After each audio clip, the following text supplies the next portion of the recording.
Humildade celeste. A humildade celeste. Falar de humildade é muito bom, né? Tudo que a gente não é, mas é bom falar.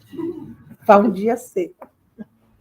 Pois é, eu acho que o tema é um tema muito apropriado para essa data que se aproxima, né? A data do Natal,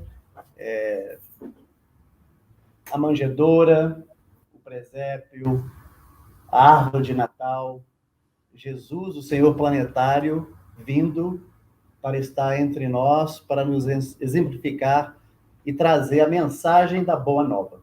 Mas antes da gente começar a falar sobre isso, existe uma confusão que é entre a simplicidade e a humildade. A humildade, muitas das vezes, nós olhamos para uma pessoa que tem um jeito, às vezes, assim, mais simples de se vestir, de ter uma vida mais modesta, mas não quer dizer que essa pessoa, ela seja uma pessoa humilde. A humildade é uma coisa bem diferente. Jesus tinha ambas essas qualidades. Logicamente, era um espírito crístico que esteve entre nós. Ele já nasceu nos dando esses dois exemplos, que é o exemplo da simplicidade, quer dizer, o Senhor planetário vai encarnar entre nós e nasce naquele estábulo, decorrente do momento que era vivido. Havia um census acontecendo, a transição do casal, e sem um lugar, né, determinado, um hospital. A época também não propiciava tudo aquilo. Jesus nasce daquela forma. Ou seja, ele já vem nos exemplificando essa simplicidade. E a humildade do Cristo?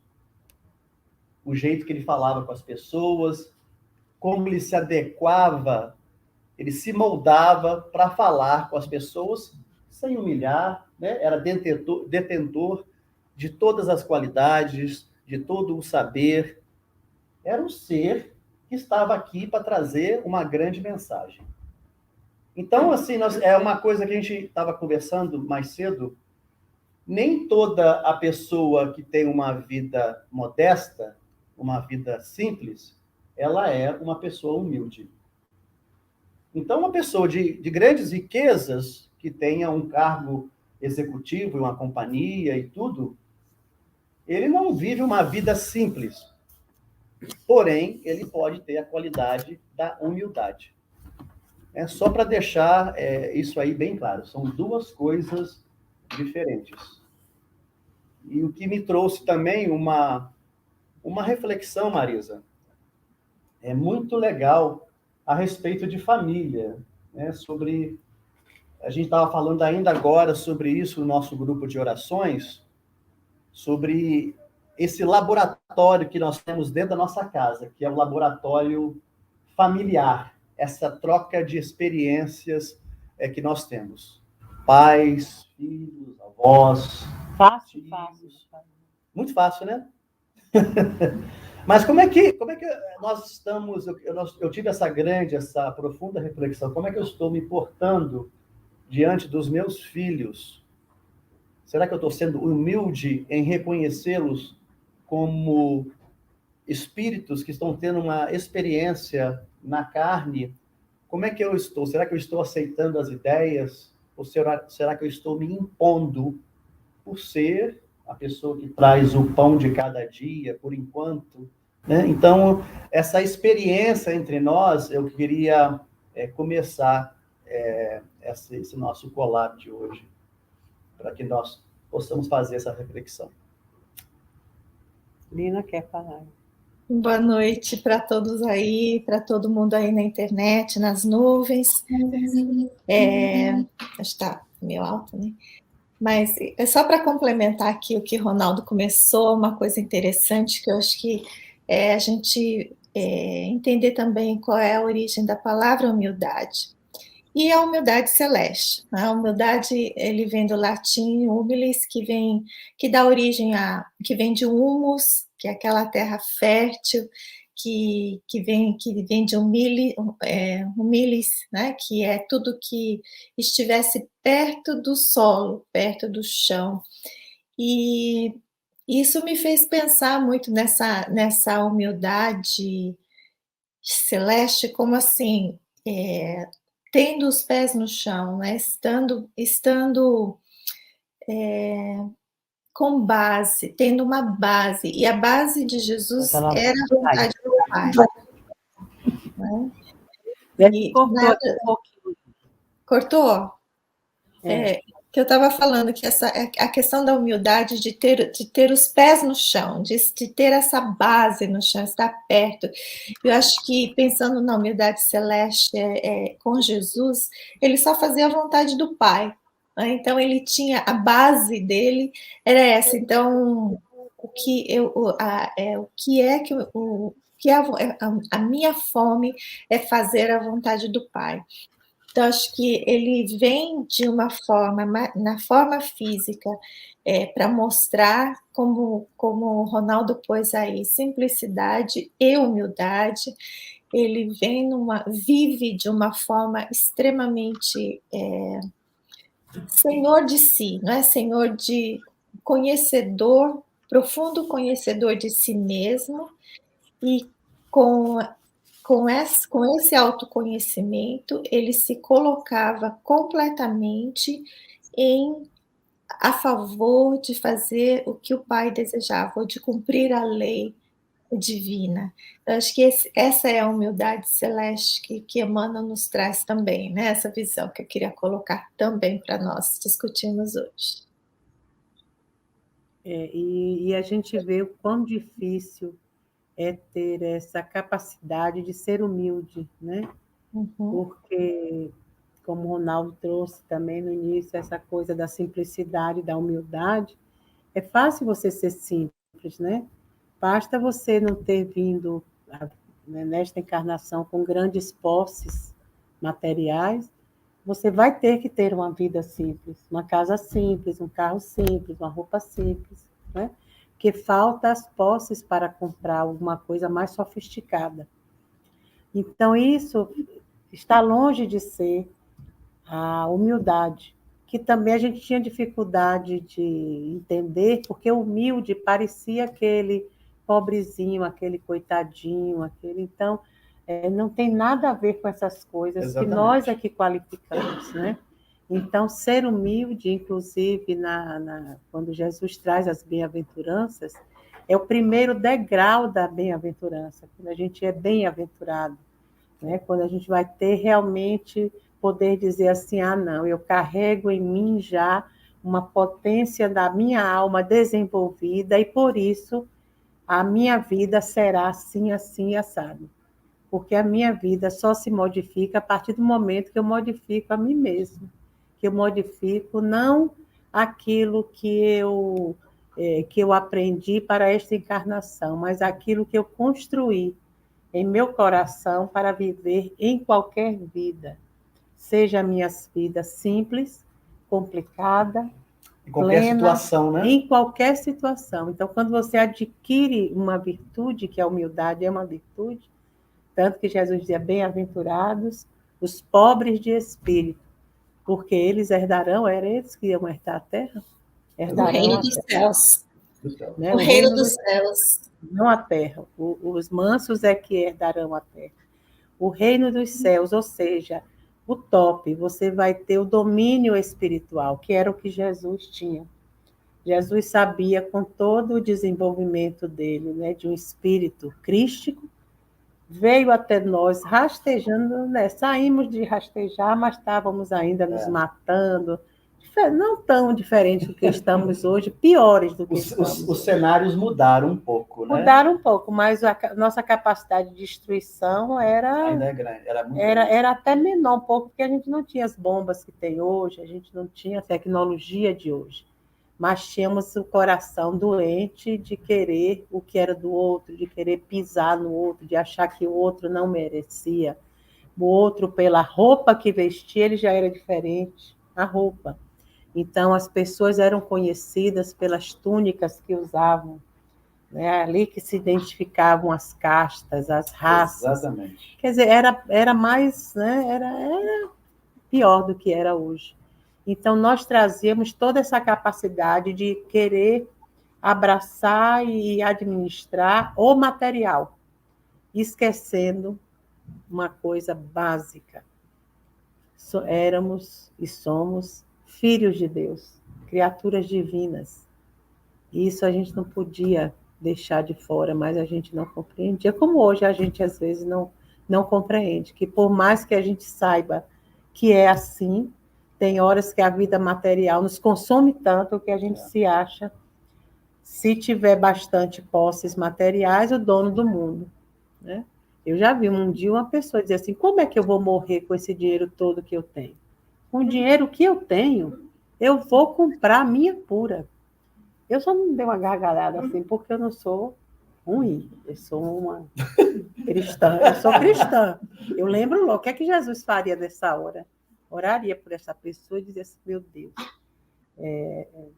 ele vai ter que ver, né, pelos próprios olhos, pela própria carne, né, que o poder não está nas mãos dele para fazer isso, né? Então, primeiro que a morte não existe. Então, muitas coisas assim que a gente achava que tinha o domínio, que hoje a gente acha que tem o domínio também por algumas coisas.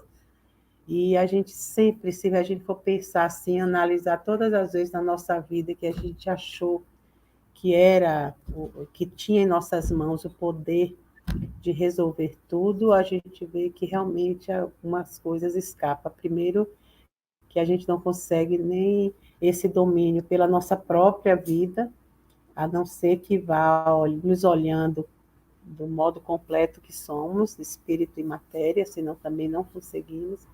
Então, essa compreensão básica da humildade, diferente da simplicidade, né, dessa humildade como potência de vida, de visão, eu acho que Jesus assim nos mostrou divinamente, né?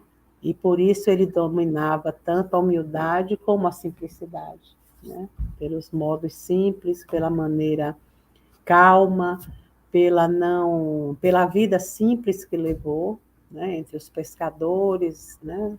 Porque o que ele veio fazer era tão importante que não dava tempo de se distrair, né? A exemplificação de Jesus, ela foi durante toda a sua vida, né? Desde do momento do nascimento até o início do seu trabalho, né? Quando ele vai à procura de pessoas como nós, né? Como pescadores, cobradores de impostos, ou seja, o evangelho, a boa nova, ela era para todos. Ele não foi buscar os grandes filósofos, os grandes sabedouros, os grandes, né, aqueles que se achavam. Não, eu quero pessoas que possam realmente absorver os ensinamentos que eu tinha. Logicamente que ele sabia dessas imperfeições de todos eles, até mesmo da trama de Judas, que muitos de nós, né, às vezes pensamos que Judas agiu de maneira errônea. Certamente ele errou, mas Jesus sabia que aquilo ali era mais ignorância do que maldade, porque é o que nós somos realmente. Sabia que Pedro ia negá-lo, mas mesmo assim, ele nunca enxotou, ele nunca colocou ninguém para fora daqueles que o seguiam. Vamos continuar seguindo. Vocês vão continuar me acompanhando. Eu vou continuar falando e vocês aprenderão. Se não for nessa vida, será em outra. Não é mesmo? Então, são coisas desse tipo, essa humildade dele. Esse exemplo que a Marisa deu é uma coisa muito interessante, porque nós temos essa tendência, é muito nosso, de seres humanos, espirituais e ignorantes ainda. Muito aquém de uma realidade espiritual superior. Eu tenho dinheiro, eu tenho muito dinheiro. E quem disse que eu vou morrer? O meu dinheiro compra tudo. Sim, ele pode comprar o Botox, ele pode comprar essas pequenas... Botox? Eu falei a palavra Botox, várias pessoas aqui se mexeram na cadeira.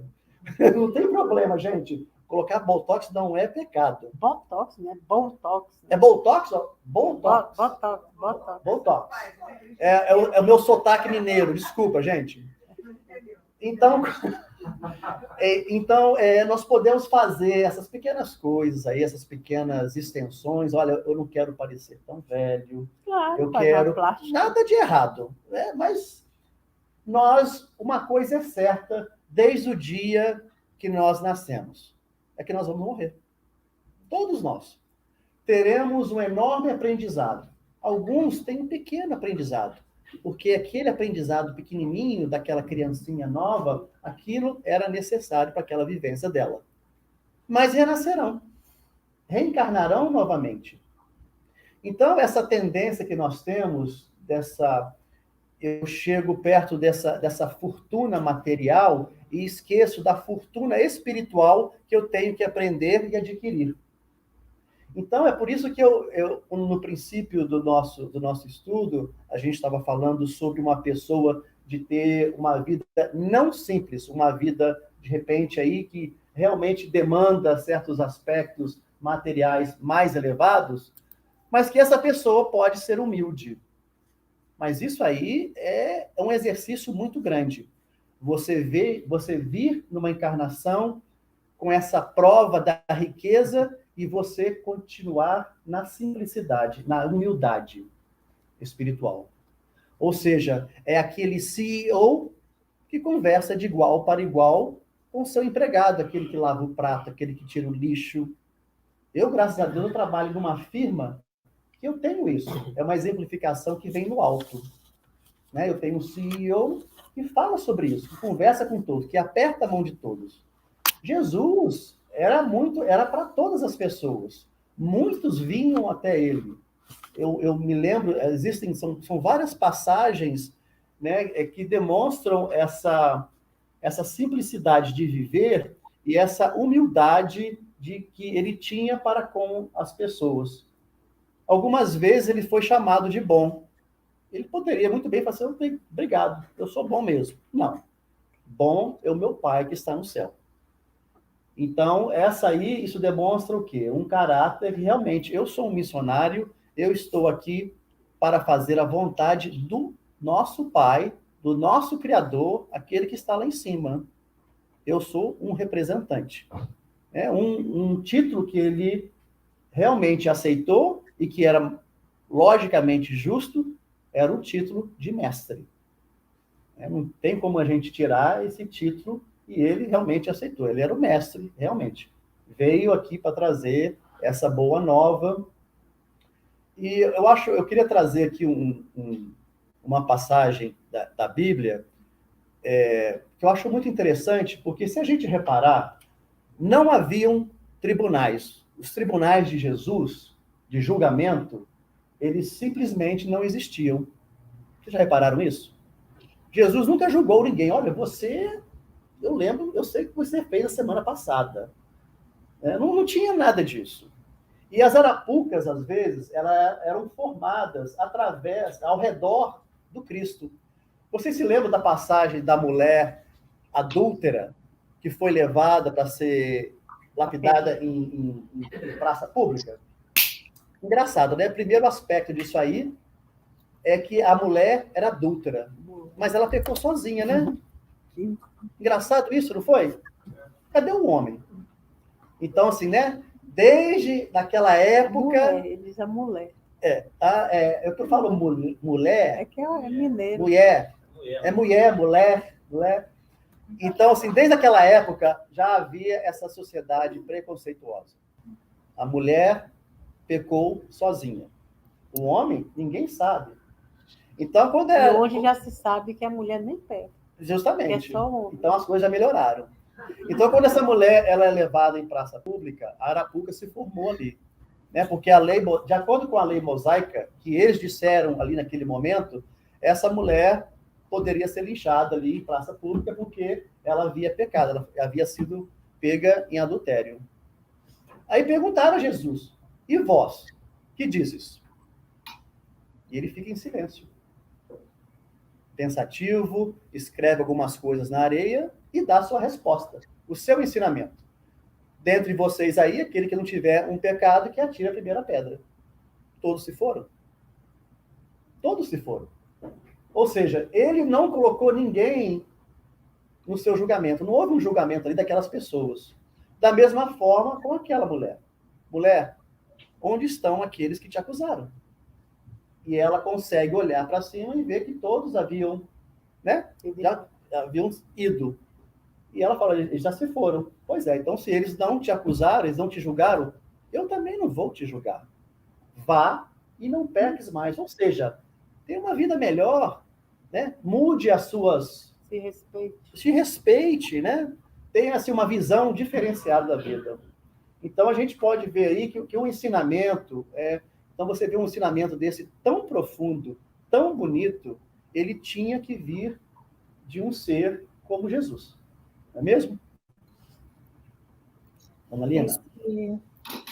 Realmente é mostrando realmente o mestre em ação na vida, né?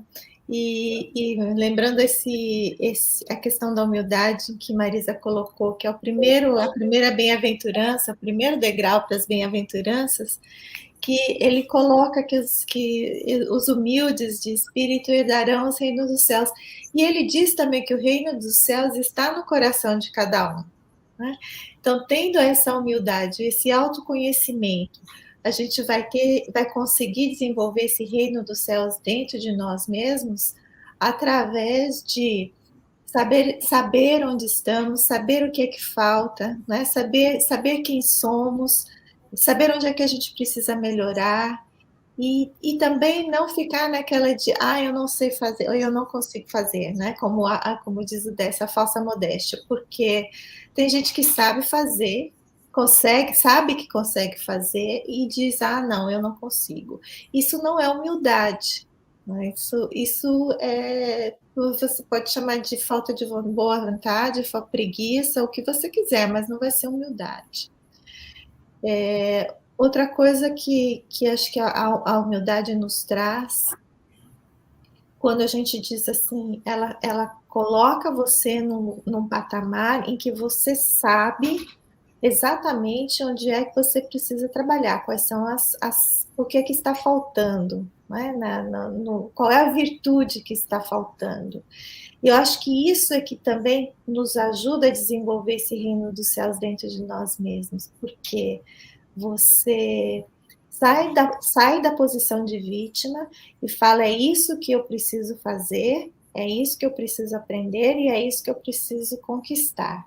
E a partir daí, nós não é que a gente conquista a virtude em si, a virtude de humildade, não é?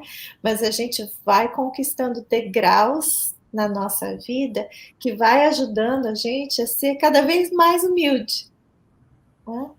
E acho que Jesus trazia isso nas suas lições de uma forma como o Ronaldo colocou aí, como ele falava com Nicodemos, como ele falava, né, desde os discípulos que ele traz, que são pescadores, e ele vai ensinando aos poucos, e Emmanuel comenta em Paulo Estevão várias passagens, como Paulo começou a compreender por que Jesus buscou esses discípulos mais humildes na Galiléia e não aqueles doutores da lei no Sinédrio, né? Porque ali havia muito orgulho, muito egoísmo, que ele não seria muito difícil dele lidar com isso, ao invés de lidar com os sentimentos daqueles que já estavam passando por certas necessidades, que estavam numa posição em que queriam aprender realmente sobre o espírito, porque o sofrimento físico era tanto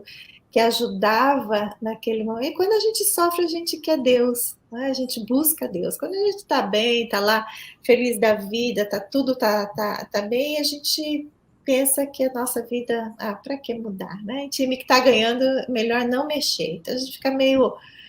mas quando o sapato aperta, quando a gente está num momento difícil, a dor nos iguala, a dor nos faz buscar ajuda. Então, acho que quando Jesus traz, assim, cria o seu apostolado, ele tem isso em mente, né? Ele sentia o coração das pessoas, o sentimento das pessoas. Mas, ao mesmo tempo, Zaqueu, né? Zaqueu era um publicano rico, mas que tinha cometido tantos enganos também, e tinha um desejo enorme em seu coração de mudar. E ele, naquela vontade, né, sobe na árvore para ver Jesus passar, e o mestre vai lá: menos, Zaqueu, menos, vem para cá, que hoje, né, hoje a gente vai para sua casa celebrar o quê? Um reino de Deus que se abria naquele coração, né? Quando esse título desse estudo de humildade celeste, eu vi logo assim, mais um motivo da gente falar do guia e modelo, né? Porque humildade celeste, só Jesus, né? O nosso grau de humildade a gente não sabe nem medir ainda, porque não sei nem E se é melhor não medirmos, né? Vamos na caminhada. você não ficar cheio de si, aí perder a humildade. Mas essa característica da humildade, como qualquer outra virtude a ser conquistada, né? Ser conquistada não, ser despertada. A gente sabe que isso vai acontecer em algum momento, por isso que Jesus já veio como esse top de linha, esse modelo e guia a ser seguido, para a gente olhar e dizer: eu serei assim algum dia, né? Eu terei essa capacidade de respeitar, de amar, né? Ainda mais que é da lei. Então, quando ele trouxe esse mandamento maior de amar ao próximo como a si mesmo, amar a Deus sobre todas as coisas, como o mandamento maior da vida. Então, a gente vai sabendo, desde que começa a estudar Jesus, que o nosso caminho é esse, é conquistar essa capacidade de amar.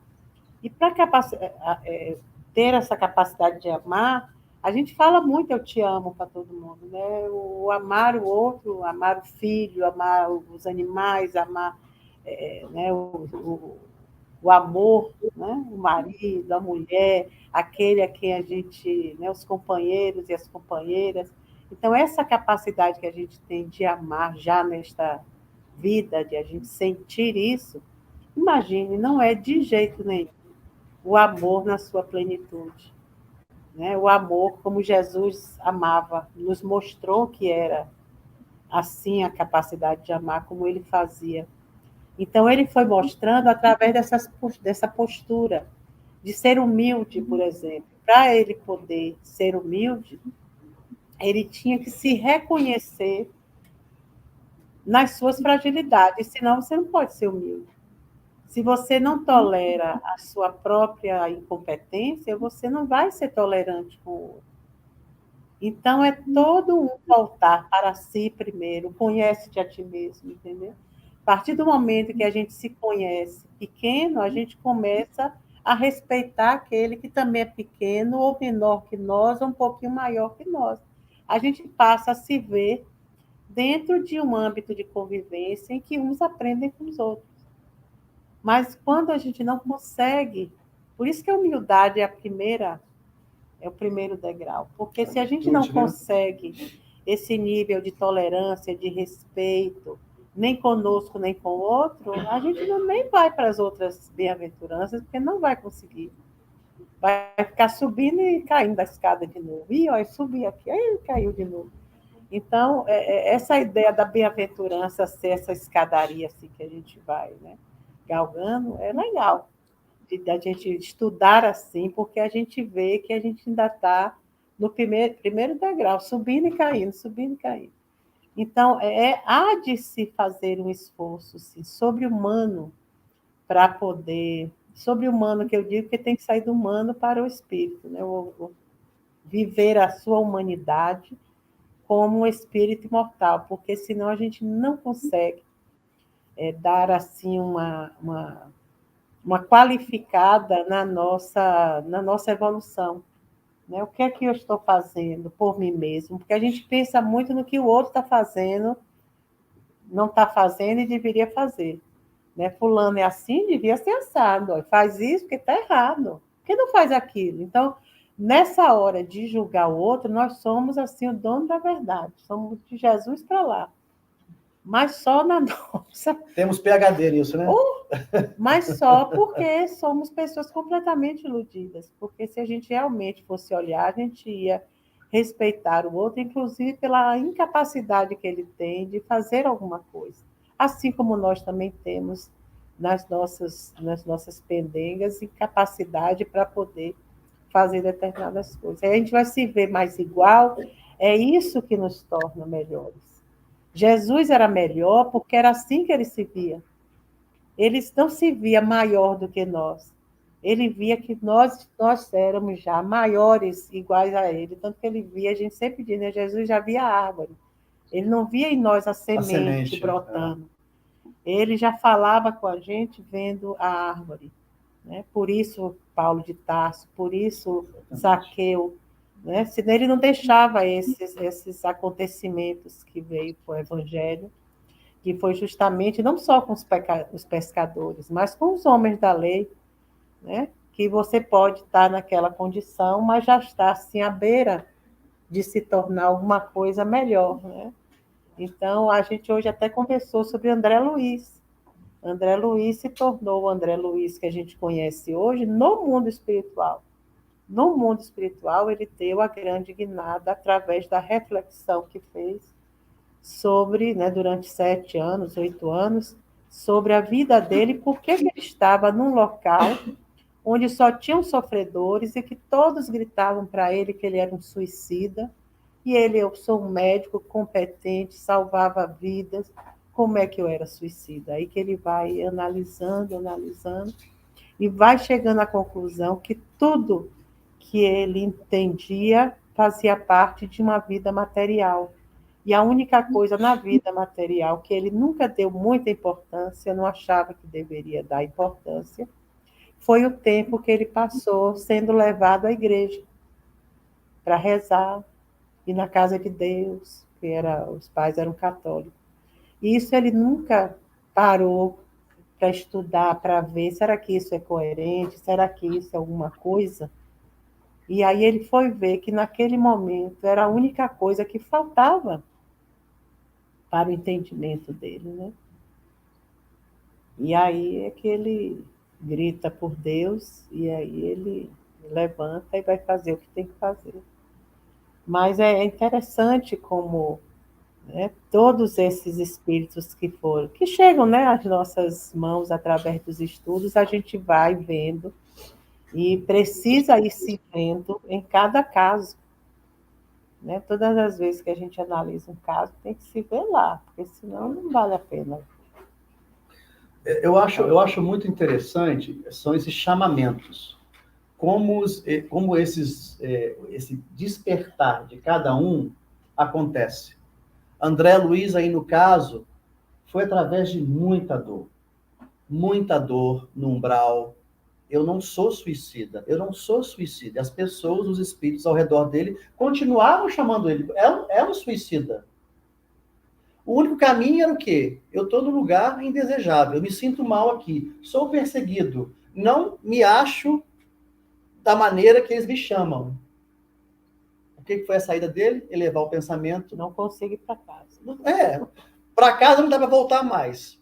Retornar não dá mais. Ele eleva o pensamento. Agora, a gente pode notar, para quem já leu o livro ou assistiu o filme, o sustento espiritual, o apoio espiritual, sempre esteve ao lado de André Luiz. E de todos, é lógico. Ele apenas não conseguia enxergar o que estava ao redor dele. Ou seja, a cegueira espiritual dele era presente. Da mesma maneira, acontece com o vaso escolhido, Paulo de Tarso. Saulo, Saulo, por que me persegues? Não houve julgamento do Cristo ali. Cara, tu tá perseguindo aí o pessoal que tá... Os meus seguidores, tu tá matando, tá fazendo isso. Não.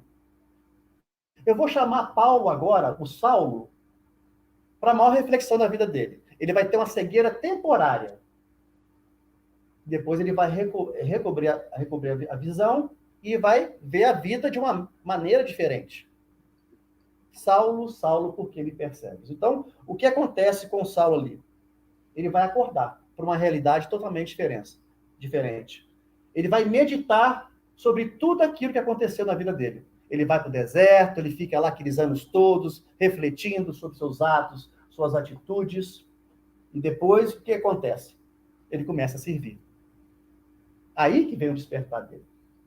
Eu me arrependi, eu refleti, eu vou me refazer, realmente eu estava errado.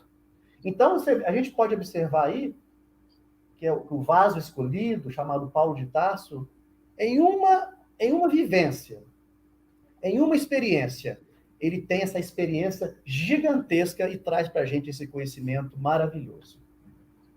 Zaqueu, como estava falando a Marisa, e às vezes eu fico brincando, né? Como é que deve ter sido a experiência de Zaqueu? Porque Zaqueu era muito pequenininho, né? Ele era baixinho. Então, ele não ia conseguir ver Jesus passando no meio daquela multidão. Mas o cara era muito esperto. Eu vou subir na árvore, vou ver tudo. E ele pensou, provavelmente, Jesus não vai me enxergar aqui em cima. Eu acho que Jesus sabia o que estava ali esperando por ele. Zaqueu, desce, porque hoje eu vou me hospedar na sua casa. Eu vou jantar com você. Zaqueu deve ter despencado lá de cima. Ele despencou, provavelmente. Descer como? Né? O mestre que eu estava esperando passou, não só me passou, me chamou e falou que vai ficar na minha casa. Será que minha casa está arrumada? Será que eu estou pronto para receber o mestre? Então, eu fico, às vezes, me colocando no papel de Bezerra, quer dizer, Bezerra não, né? Zaqueu. Então, mas Zaqueu era rico, ele tinha suas posses, né? Mas ele estava em busca do quê? Da mesma coisa que nós estamos fazendo aqui. Algo mais. Né? Quando Jesus fala sobre os pobres de espírito, ele também fala, vós sois o sal da terra. Ou seja, é aquilo que tempera. O sal, naquela época do Cristo, era um item de uma grande importância. Com sal eram feitos pagamentos aos soldados, às pessoas, porque não existia essa currency, essa parte financeira. Então, muitas das coisas eram feitas pelo sal. Então, ele usava essa expressão, vós sois o sal da terra, ou seja, você tem um significado nesse planeta muito grande, embora você seja pobre de espírito. Ou seja, você ainda tem muito que aprender. Nós pensamos que somos os donos da verdade por um pouco conhecimento que nós temos, adquirimos de uma vivência, um pouco de posses materiais, mas mesmo assim, ainda somos pobres de espíritos. Porém, Cristo já via em nós o nosso grande potencial, o Deus que está dentro de nós, as nossas potencialidades divinas. Essas que nós não conseguimos enxergar ainda e devido à nossa ignorância que ainda temos, que ainda prevalece no nosso mundo de provas e expiações. Estamos tentando e vamos conseguir passar para um mundo de regeneração. É um período longo. Tudo isso que está acontecendo ao nosso redor, né, Marisa? Faz parte desse projeto de um mundo onde haverá um pouco mais bondade do que maldade. Nós vamos conseguir enxergar pessoas como irmãos e não como inimigos. Os inimigos de outrora ficarão por lá. Nós agora começaremos a enxergar pessoas como irmãos. Se eu guerreei com você ontem, hoje viremos como irmãos. Eu vou aprender a te compreender um pouco mais. Eu vou te aceitar.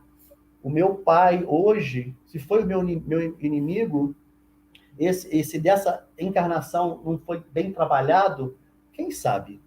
Esses papéis podem ser invertidos. Se eu tenho um pouco mais de experiência, de repente ele não foi bem sucedido nessa, os papéis se invertem, e aí o aprendizado é feito. Não é? O que você acha, Lina? Achei interessante o que você falou, comentou sobre Saulo, Paulo de Tarso, e André Luiz, que Marisa falou. Eu achei interessante quando a gente estuda a história deles, que a gente pensa que foi assim, que a transformação de Saulo foi naquela chamada no deserto, né? Saulo, Saulo, por que me persegues? E a gente não percebe todo o trabalho que foi exigido. Imagina que você ficar 3 anos vivendo num deserto, somente com um casal de amigos ali, trabalhando como como tecelão, fazendo aqueles tapetes, ou aquelas tendas. E assim, uma pessoa que estava no auge de uma carreira que era né, no Sinédrio, como um doutor da lei, que ele provavelmente não fazia nada de trabalho manual naquela época, ele aprendeu a ser tecelão como em sua família, que seu pai lhe ensinou, mas na sua vida adulta, provavelmente ele nunca havia trabalhado com isso, e voltar às suas origens. Eu acho que esse é o trabalho de desenvolver a humildade dentro de nós. Ela é um esforço, uma coisa que leva tempo e que tem um custo, tem um trabalho, tem uma coisa que a gente precisa fazer conosco de transformação. Ela não acontece da noite para o dia. André Luiz, mesmo lá em nosso lar, depois de muito tempo, ele vai lá procurar trabalho, mas ele quer ser um médico, né? Ele quer ser aquele top que ele era. E quando ele chega para ajudar realmente, ele vê que tudo aquilo que ele aprendeu, a medicina da terra, não servia mais lá do outro lado. E ele nunca havia trabalhado aqui em como lidar com o espírito. Então, ele tem que ir lá, começar lá do zero, né? limpando, varrendo o chão, para conseguir começar a estudar e aprender como é que se fazia lá.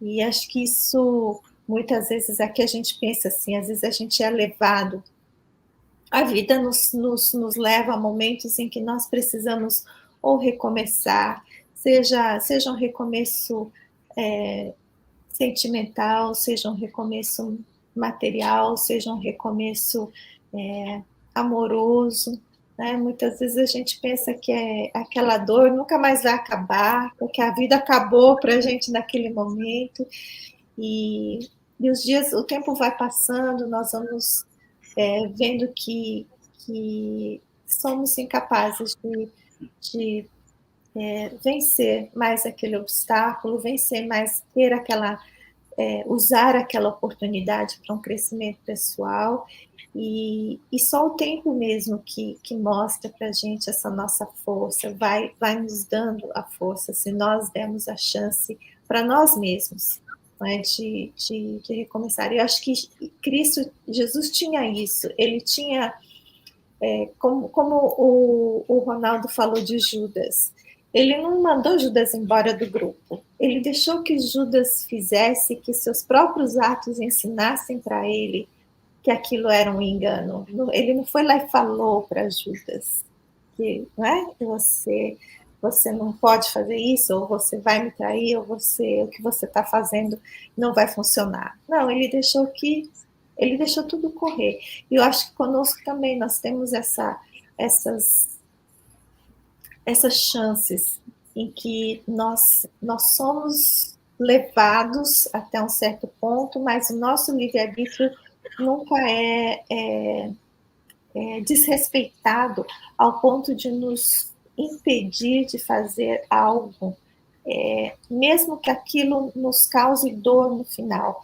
Então, se a gente for ver do lado contrário, se hoje está doendo, é porque em algum ponto lá atrás eu fiz alguma escolha que foi enganosa.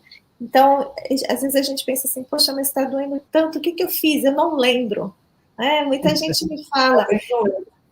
E eu tenho uma pessoa que sempre me fala, mas Lina, isso não é justo, eu não lembro, eu fiz na vida passada, como é que agora eu vou... Mas a gente tem que ver que somos espíritos imortais, não é? A gente não lembra agora, nesse momento, mas um dia a gente vai lembrar do todo, quando a gente der conta de lidar com todo esse passado pesado. Enquanto isso, vamos trabalhando, vamos fazendo bem, vamos tentando ajustar o que a gente pode hoje, e conforme a gente for crescendo, conforme a gente vai ficando mais capacitado, lógico que a gente vai ter melhores condições de lidar com as escolhas que nós fizemos anteriormente.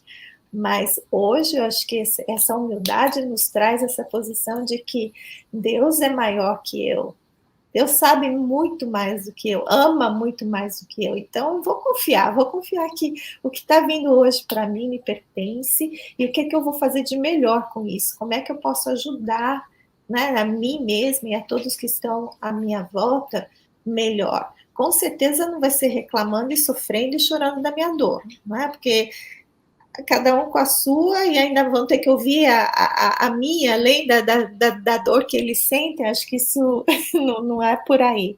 Mas a minha dor pode me sensibilizar para ajudar alguém que está sentindo a mesma coisa, ou me sensibilizar para fazer algo em prol de alguém que está sofrendo também.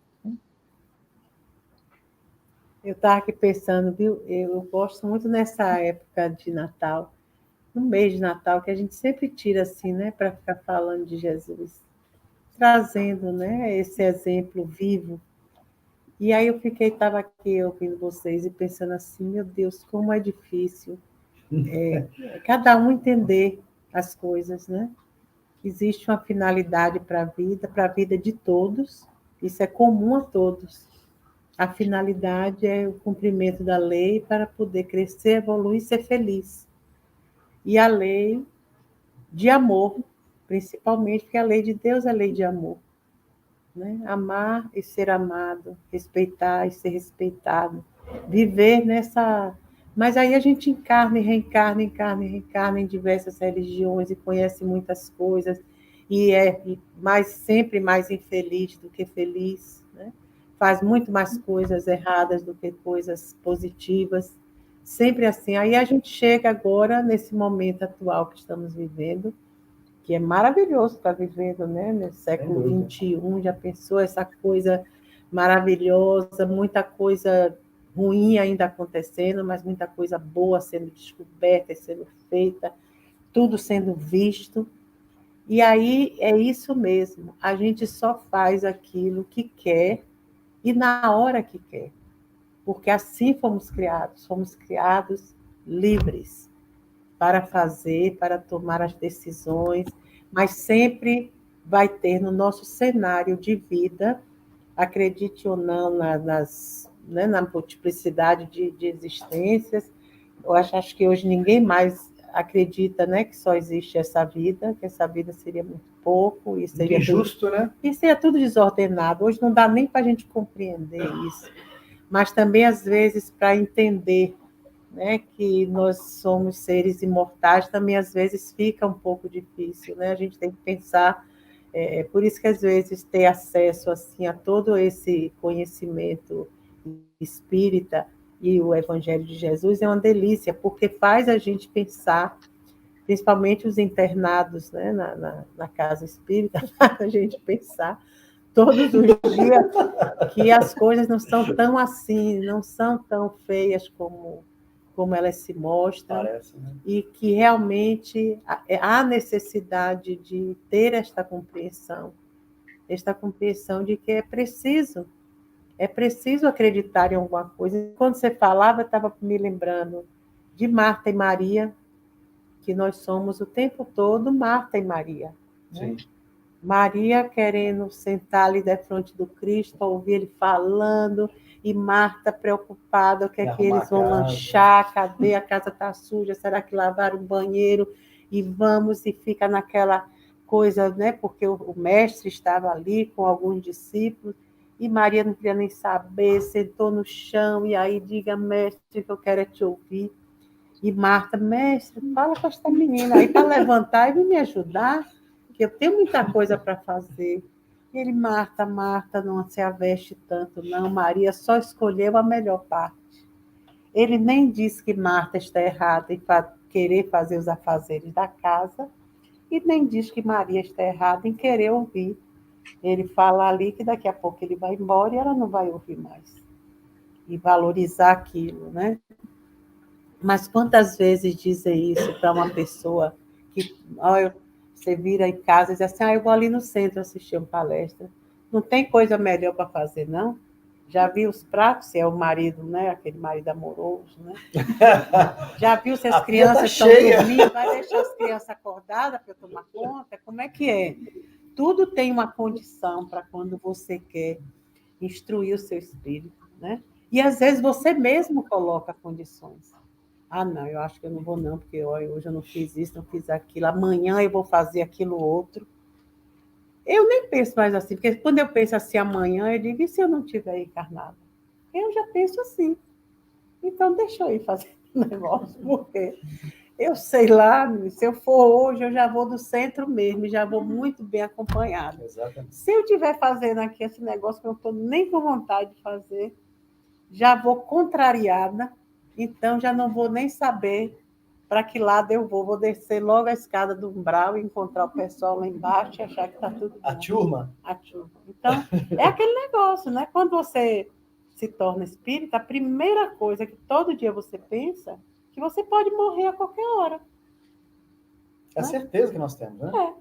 Aí, se você sente uma dor muito forte, a depender da idade que tem, você tem 15, 16, 20 anos, não, né? Pode doer o que for, que amanhã eu tomo qualquer coisa, aí dá bom.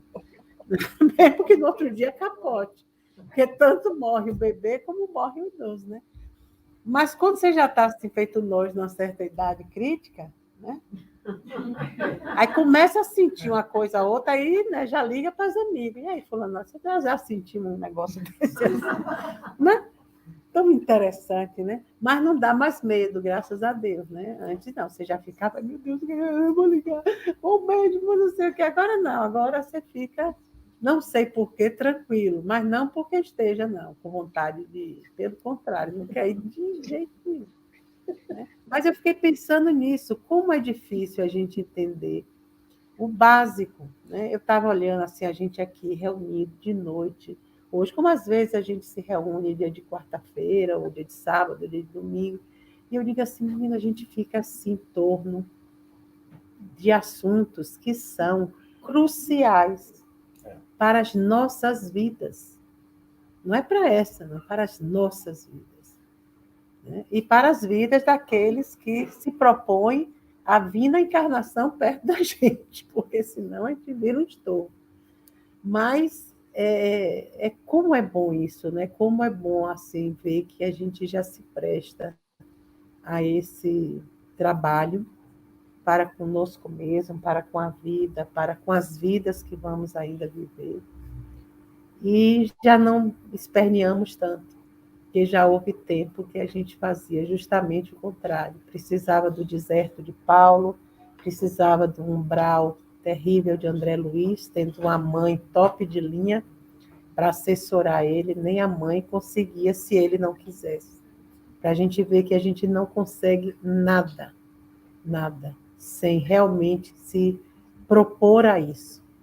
Por isso que quando a gente sente qualquer mal-estar na vida, qualquer coisa que nos esteja tolhendo a caminhada, a alegria, a esperança, a vontade de fazer alguma coisa, pare. Pare e diga, peraí, qualquer porta de igreja que esteja aberta, casa espírita, umbanda, qualquer lugar que lide com o espiritual, entre, sente, peça socorro a Deus, não é a ninguém, a Deus. Porque na hora você recebe o seu quinhão de ajuda, né? Mas às vezes não, às vezes a gente roda muito até. Às vezes, eu acho interessante isso que você está falando, porque quando a gente busca, nós temos essa tendência a buscar Deus nos momentos mais difíceis. Eu vou elevar o meu pensamento, como André Luiz. Ele elevou o pensamento dele porque ele estava num sofrimento crucial. Ele já não estava aguentando mais aquela dor. Eu estou sofrendo demais. Alguma saída eu tenho que encontrar. Alguma porta que eu bater vai se abrir. Não, André Luiz é um bom exemplo, porque foram 8 anos e meio que ele passou, né, o nosso tempo na umbral, naquela agonia, porque quando a gente pensa assim no mundo espiritual, não é como a gente está aqui, que hoje a gente está no horror, amanhã a gente vai para o aniversário, vai para o carnaval, viaja, vai dá uma até dormida, Paris, esquece vai um até pouco. Paris lá comer vai dormir, acorda, aí alguém chama para ir à praia, aí você tem as pausas dentro do seu horror. Não. Por isso que a gente tem que procurar morrer bem, porque quando a gente morre no horror, como André Luiz e muitos, né? Nós, muitas vezes, agora a gente vai direitinho, eu acho. Vai um segurando o outro, né? Aí não desça não, suba. Por isso que eu sempre peço, quem for primeiro, nos aguarde. Mas você sabe que eu tenho, assim, certos traumas. Quando eu era pequeno, eu assistia aquele filme Tubarão. Eu tô meio aterrorizado com o mar. Tanto é assim, que eu sempre nadei muito bem, fazia prática de natação, tinha medalhas e tudo, mas eu nunca consegui mergulhar no mar. Se eu não via o fundo do mar, eu não mergulhava. Porque aquilo ficou no meu pensamento. O mesmo se dá com o André Luiz. Essa exemplificação, o que o André Luiz Não, mas deixa eu só terminar o que eu queria dizer. Não é só isso, assim, porque ele ficou 8 anos e meio.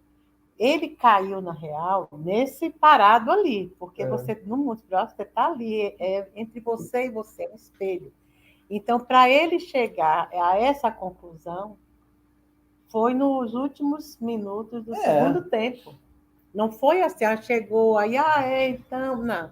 Quando ele já chegou, já estava por aqui, que ele grita aquele socorro, é que ele aí cai em si. Mas ele passou aquele tempo todo preso. Assim, Otília Guimarães também, lá de Divaldo, né? Sim. Foram 7 anos presa num pensamento e numa dor de saudade de uma filha.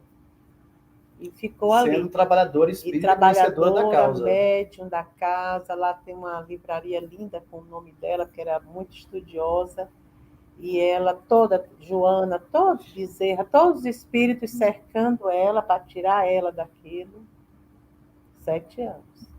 Até ela passar por toda aquela reflexão, tomando passe, vibrações, tanto materiais como espirituais. Aí depois é que ela acordou. Então, ela que deixa, né, essa frase dizendo, né, que não basta crer, tem que ter convicção do que se aprende. Não creia só que é assim ou é assado. Acredite que é, porque senão na hora H você se perde. Então não é fácil. O que eu acho muito bonito desses espíritos é o ensinamento que eles nos trazem.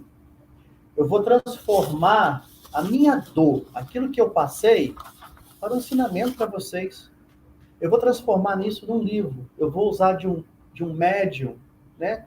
Quantos foram aqueles que passaram os seus pensamentos pelas mãos, pelo pensamento de Chico Xavier? Trazendo todo o seu sofrimento, aquilo que eles passaram, em forma de ensinamento para todos nós. Então, eu acho assim, é muito bonito, é um aprendizado para nós, mas é um aprendizado muito maior para eles. André Luiz nunca será o mesmo que ele foi anteriormente. É claro que não. Aprendeu a sua lição. Então, eu acho isso uma coisa muito bonita. André Luiz, ele teve a humildade, através da dor que ele adquiriu, essa grande virtude de tudo aquilo que ele passou. Ele conseguiu transmitir para todos nós em forma de ensinamento. E se Deus quiser, nós vamos ver aí o filme, deve estar saindo em breve, né? Nós tivemos o nosso lar, quem não assistiu, assista, é um filme belíssimo, e se eu não me engano, eu ouvi dizer que a Fox News teria comprado Os Mensageiros. Então, parece que já foi feito o filme, eu não sei quando é que vai sair, mas também será uma mega produção aí. Então, um ensinamento que agora vai estar nas grandes telas para todos nós. Né? Lina, pode encerrar aí nossa história, como era?